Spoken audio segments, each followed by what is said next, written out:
अस्सलाम वालेकुम नाज़रीन, यहाँ पर आपको एक ब्रेकिंग न्यूज़ से आगाह करते चले हैं। पाक भारत टाकरे से कबल शाहीन ने मुझसे फ़ोन पर बात की, शाहिद अफरीदी का इंकशाफ। हम आपको मुकम्मल अपडेट से आगाह करेंगे। इससे पहले अगर आप हमारे चैनल पर न्यू हैं या पहली बार विजिट कर रहे हैं तो चैनल सब्सक्राइब करें, साथ दिए गए बेल आइकन को ऑल पर कर दें ताकि हर नई आने वाली वीडियो आप तक बआसानी पहुँचती रहे। तो आपका कीमती वक्त ज़ाय किए बगैर चलते हैं वीडियो की तरफ। लाहौर कौमी क्रिकेट टीम के साबिक कप्तान शाहिद अफरीदी ने इंकशाफ किया है कि T20 वर्ल्ड कप में पाक भारत टाकरे से कबल कौमी टीम के फास्ट बॉलर शाहीन शाह ने इनसे टेलीफोन पर बात की थी।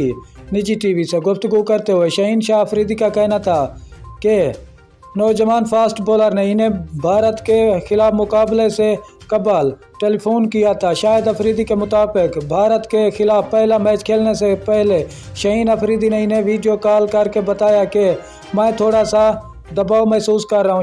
शाहिद अफरीदी का कहना था कि मैंने शाहीन से तकरीबन 11 से 12 मिनट बात की। इस वीडियो कॉल के दौरान मैं मुसलसल शाहीन को हौसला देता रहा और कहा कि अल्लाह ताला ने तुम्हें मौका दिया है, इसे सही तरह से इस्तेमाल करना। शाहिद अफरीदी ने अपने खेल के दिनों को याद करते हुए कहा कि पाकिस्तानी खिलाड़ी भारत के खिलाफ खेल से पहले सो नहीं सकते थे।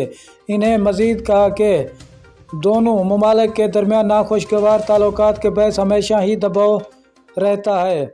शुक्रिया नाजरीन, हमारी वीडियो देखने का मिलता है।